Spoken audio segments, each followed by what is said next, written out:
The next presenter is Erik Sparrevik from Vattenfall Hydro. He holds a PhD in animal ecology and he is an environmental specialist. The title of his presentation is Increasing Biodiversity in Heavily Modified Rivers Without Affecting Production or Balancing Capacity for Hydropower. Strategy and examples of case studies. Okay. Okay, can you hear me? It's okay? Yeah. Thanks for this invitation to have a presentation about increasing biodiversity in heavily modified rivers without affecting production or balancing capacity. Is that really possible? Just some small facts about Vattenfall and Vattenfall Hydro. Vattenfall is one of the leading hydropower operators, third in Europe, and we have about 90 hydropower plants in Sweden and some in Finland also. I mean, we are around 500 people, and we produce about 50% of the production in Sweden and also the installed capacity, and have quite large investments in the hydro fleet. We have a quite high ambition for biodiversity in Vattenfall, and this is not just for hydro. It's a lot concerning offshore wind, especially and also on land. And as you know, we also have some nuclear power stations also. So biodiversity is one of the focus areas in Vattenfall, and we have an environmental policy that is a central part of the work, the environmental work. And by 2030, biodiversity should be, so to say, integrated in a part in all the activities with an impact on nature, and impact on nature, everything that produces electricity has. We are right now in a phase that we will have a new project concerning hydropower and biodiversity. So we are in a planning phase this year, and but the major parts in the project, it's R&D for new measures. It's also to test new measures, and I will present some things that we will try to test. And it's also maintenance measures on properties. We have a lot of land owning, actually a lot of forests and such things that it's not really connected, but they are close to our hydropower stations. Little bit, you maybe have heard about the Swedish electricity production, but about 45% is from hydro, and about 95% is large scale.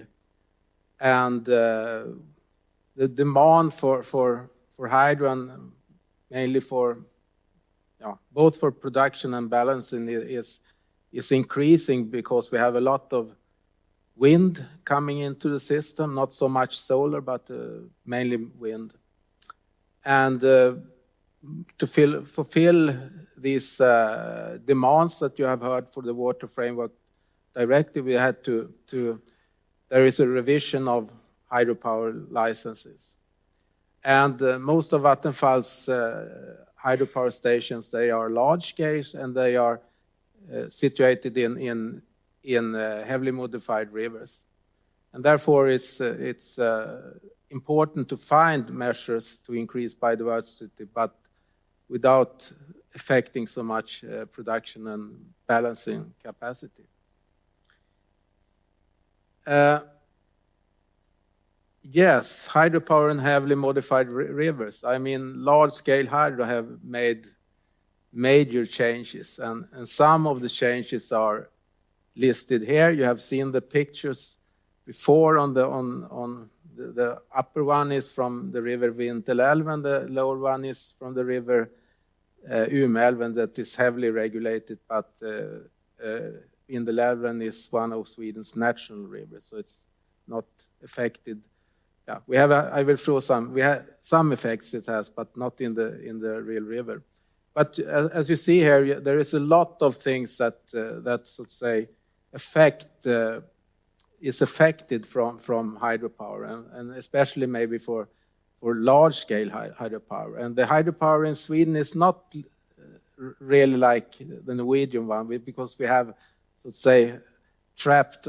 We have not the same head as you have in Norway, but we have, so to say, used the streams to create a lot of reservoirs, and of course then we have affected the riparian zone, we have affected the littoral zone, we have affected benthic habitats, we have affected the composition of benthos and also fish, and connection to tributaries has been affected, and also fish migration, and of course, as I said, the stream habitats, and that has been shown before. That in many of the heavily modified rivers there is very little stream habitats left. But we still believe that it's possible to do some improvement on biodiversity without affecting production and balancing capacity. And I will give some example of ongoing measures and also something about planned tests of new measures. This is a picture of that we have completed in some places. It's connectivity to tributaries.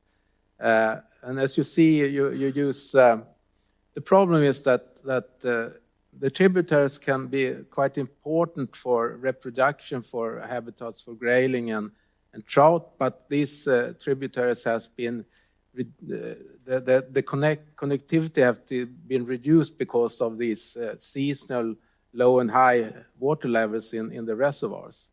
So using excavators and to try to narrow the stream mouths and made these more defined, you can have and stabilize it against erosion. You can actually have these tributaries as reproduction areas for grayling, and so you have some significant ecological effects, but it's not so easy to do it sometimes, because you are in our large scale hydro, you don't have roads very close to it, but as you see on the picture on the bottom, you after some when you have done this, you can get back in this place grayling then that use this. This is another example that is ongoing. It's if you see on the map, it's if you know where Umeå is in it, it's about 600 kilometers north of Stockholm on the east coast of Sweden. You have the largest hydropower station in Sweden, Stornorfors, and you have the Vindelälven, that is the natural river. And here we try to increase the so to say attraction for fish, salmon coming, sea trout coming, and you have a turbine outlet where the fish want to go into the turbine outlet, but we are now planning to do so to say a natural fish way to increase the water speed to attract the salmon and sea trout, so it can, and then it's a fish passage at the dam, so they can, so to say, go up to the Vindelälven river. And this is a ongoing project. We have applied for it, but it's not built yet. It's a very long story about Stornorfors. It's like it started some 65 years ago. It's still not decided really what to do, but we think this is a good thing to do.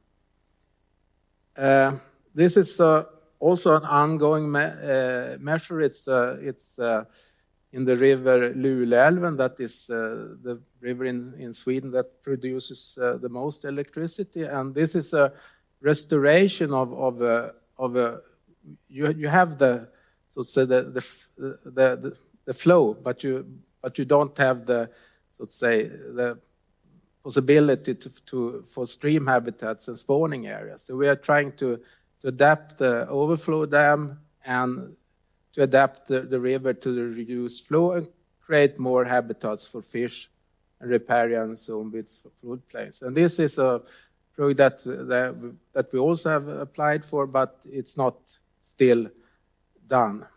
But we think this is a good way to use where you have, so to say, flow, but it's reduced and you can do something better.